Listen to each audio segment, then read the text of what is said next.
On a winter morning, pale sunlight filtered through thick clouds and glinted off the towering glass facade of Harrison Enterprise Tower, a symbol of corporate dominance in the heart of central London. People said only those unafraid of pressure and the bitter London cold dared step inside this building. Amid the crowd of polished business suits, fitted skirts, and heels tapping crisply across the marble floor, one figure looked completely out of place. A petite girl wearing an oversized brown sweater, wrinkled khaki trousers, worn sneakers, and unruly curls that looked as if the London wind had battered them all night. Thick glasses hid half her face. She hugged her folder tightly as if clinging to her entire fate. Her name was Helen Linwood. And today she came here pretending to look ugly just to secure a job. Calm down, Helen. As long as no one recognizes you, everything will be fine. I just need a temporary job. Earn money for my child. I don't need attention. She stepped into the lobby of Harrison Enterprise Tower. The scent of French perfume, the click of heels, and the soft chime of London's iconic elevator tones blended into a tense melody. The elevator moment, London Tower. When the elevator doors slid open, only one man stood inside. He leaned casually against the mirrored wall, one hand in his tailored trouser pocket, shirt collar slightly open, revealing the sharp line of his collarbone. Cold light reflected off the chrome interior, outlining his features like a sculpture. This was Patrick Harrison, CEO of Harrison Enterprise, the man known in London's business circles as the emotionless Silver Wolf. Helen's heart nearly stopped. Excuse me. Does this elevator go to the 20th floor? Yeah. His tone low, composed, unmistakably British in its restraint. As the elevator ascended, each floor number lit up like the pounding of her heartbeat. His scent, cool mint mixed with the warmth of premium leather, filled the confined space. Meanwhile, from Helen's bag drifted a gentle vanilla donut aroma. Very much not something that belonged in a London corporate tower. Patrick glanced sideways. You brought food. She yelped softly and hid her bag. No. It's just my laundry detergent. His lips twitched faintly. Laundry detergent that smells like donuts. It's a new scent. Vanilla. She mumbled, blushing. The doors opened. She darted out like a frightened rabbit. Patrick stayed still, thoughtful. Vanilla. I've smelled that somewhere before. Interview room, 20th floor, London. The conference room overlooked the skyline of London, the Thames shimmering below, and the London Eye faintly visible through sheer curtains. 10 candidates sat upright, polished and proper. Only Helen, the ugly one, fumbled nervously with her thick glasses, wiping sweat with a tissue printed with cartoon pandas. Next candidate, Helen Linwood. She stepped in. Patrick Harrison sat at the head of the table. It's you. She whispered, then froze under his cold stare. Do we know each other? No. I mistook you for someone else. He skimmed her resume, then looked up. Why do you want a temporary assistant position? Because I need money. The room stiffened. A British HR staff member nearly dropped her pen. Patrick's voice dropped lower.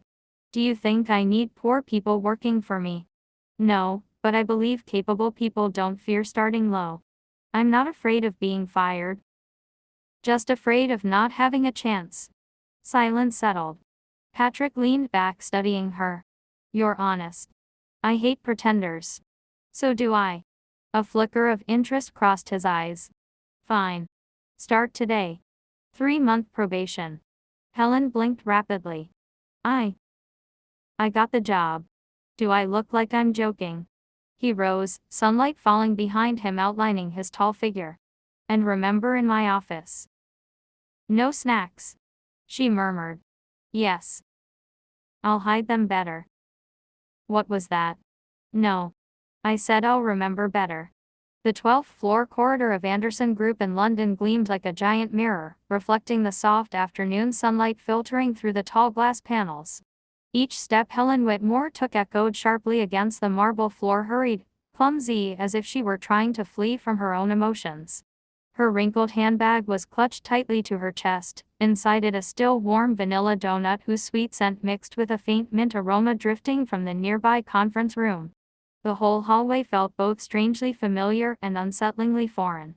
Calm down, Helen. Just get through these 3 months of probation. Everything will be fine. She whispered to herself, but the moment she stepped past the conference room door, her foot slipped, and she collided straight into a tall, solid figure. Thud.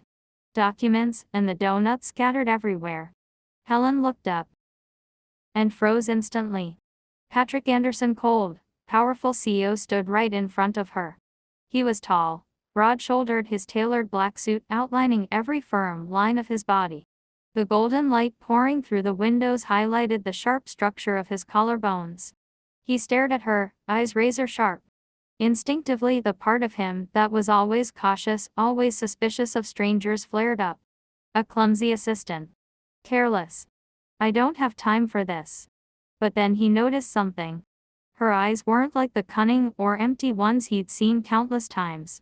They held a peculiar mixture of worry and determination, awkward but resolute enough to make his frozen heart jolt for a second.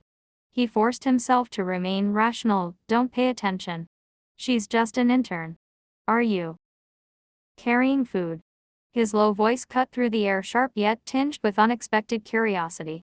Flustered, cheeks burning red, she stammered. No. I mean. It's for a new research draft. Her movement as she bent down to pick up the fallen documents, her messy curls falling forward, triggered Patrick's instinctive need to analyze everything. Why do her eyes, her expression, make me uneasy? It felt both irritating and disturbingly compelling. His mind couldn't decide whether he was annoyed by her clumsiness or by the strange pull in his chest. Helen stood up, hands trembling slightly. Patrick observed every motion, every breath she took, feeling a collision between his strict logic and something far more chaotic inside him. Stand up. Do you think I need someone to wipe my shoes? His voice was cool, but a fleeting trace of subtle observation flickered in his eyes. She lowered her head, mumbling softly. I just wanted to make up for it. That tiny gesture, her shaking hands and lowered gaze, slipped neatly into his psyche. He could tell she wasn't pretending to be weak, she was genuinely trying her best to control the situation. And for the first time in years, he felt something unfamiliar, part irritation, part protectiveness.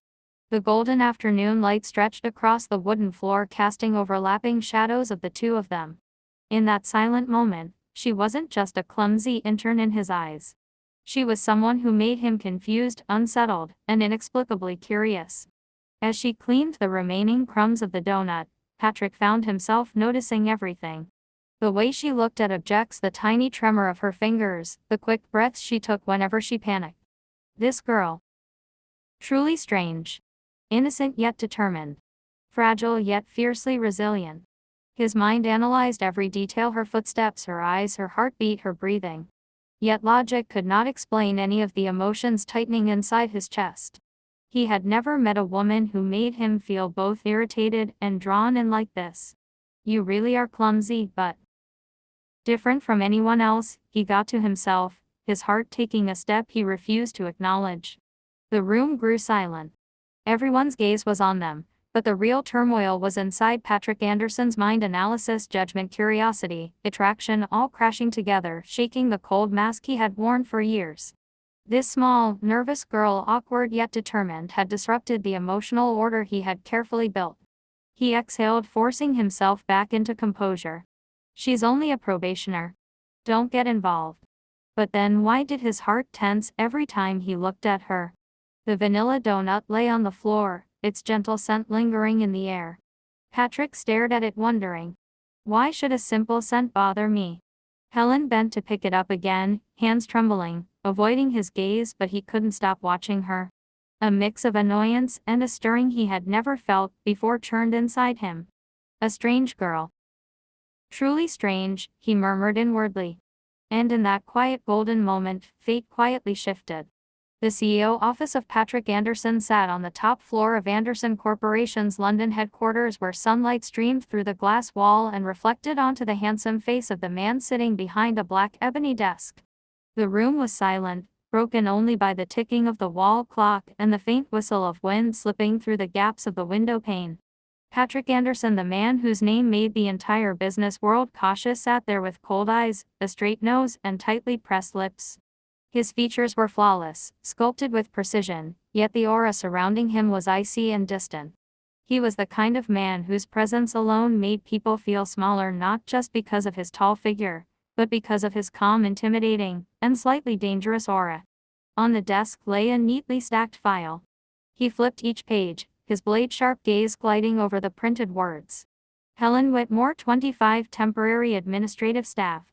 Currently reassigned to the position of executive assistant and personal life secretary to the CEO as approved by senior management. His finger paused at that line. His eyes narrowed slightly, and the corner of his lips lifted in a faint, cold smile, not amusement, but a curious, distant interest. Executive assistant and personal life secretary. Who approved a title like that? He asked himself, though the answer was obvious. It was him. He had approved it after their first interview. Partly because of her competence, and partly because of her eyes. Those eyes had something clear within them. As if, despite a world full of schemes, she still carried a small corner of innocence untouched by greed. He tapped his finger on the desk. Investigate her. Everything. Within today. His voice was low, deep, and firm. His private assistant nodded immediately, not daring to ask why. In this company, when Patrick Anderson gave an order, no one stalled. 3 hours later, a thick folder was delivered. On the cover, personal file, Helen Whitmore. Patrick opened it and read each line with razor-sharp focus. The first few pages were basic information, education, experience, address, nothing unusual. But on the third page, his gaze stopped. Only daughter of the late Henry Whitmore, founder of Whitmore Group, who died in an accident when she was 12. Later adopted by her paternal uncle. His brow lifted slightly. Whitmore. Henry Whitmore. A sliver of memory surfaced. His grandfather once mentioned that years ago the Anderson and Whitmore families had arranged a marriage alliance. The Anderson family's eldest grandson would marry the Whitmore daughter to strengthen both corporations. But after Henry Whitmore's death, news about his daughter vanished. The engagement was quietly shelved. Years later, another girl, Erica Whitmore, the uncle's daughter, appeared as his designated fiancée. So then, Helen was the one who should have held that title. His thick brows drew together, his expression flickering with something complex. Silence engulfed the room. The afternoon light streamed through the glass, illuminating half his face, one side bright, one side shadowed, mirroring the conflict inside him, half believing, half doubting. He turned a few more pages. The investigation was thorough. After Helen's mother died, her inheritance, assets, and shares were transferred to her uncle under the pretext of legal guardianship. Then she was sent abroad on a scholarship, cutting all ties with the Whitmore Group. She returned to London at 23, lived modestly, avoided high society, and applied to Anderson Corporation as a short-term contract employee. No title. No wealth. No protection. A girl born into corporate royalty, now merely someone delivering documents and carrying coffee. Patrick closed the file and leaned back. A cold gleam flashed in his eyes, impossible to tell whether it was anger or pity. Her family robbed of its assets. Her identity stolen. And she chooses silence. Is that weakness, or pride too strong to seek help? He wondered. Yet in that moment, curiosity turned into interest. He didn't know when it happened, but the image of the clumsy girl with bright eyes kept slipping into his mind. The next morning, when Helen Whitmore walked into the office, she had no idea that the man sitting there already knew every secret she carried. He was still tall and imposing in a black suit, his expression calm, his gaze sharp as ice. But today, something felt different. His eyes, though still cold, held a hint of softness. He looked up as she placed documents on his desk, his voice deep. You look tired. Stayed up late. Startled, she lowered her head. Yes, I was reviewing the reports. Patrick watched her. A loose strand of hair brushed her cheek, her small hands trembled slightly from nervousness. The sunlight caught her eyelashes, making her eyes glimmer like water. A thought came to him, the beginning of a quiet investigation. Not interrogation. Not direct questioning.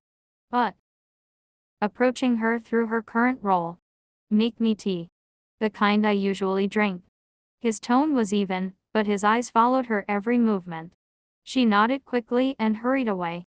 Whenever she dropped a spoon or paused in deep concentration, he found something unexpectedly endearing, so real, so unlike the women who constantly pretended around him. From that day on, Patrick Anderson began observing her quietly.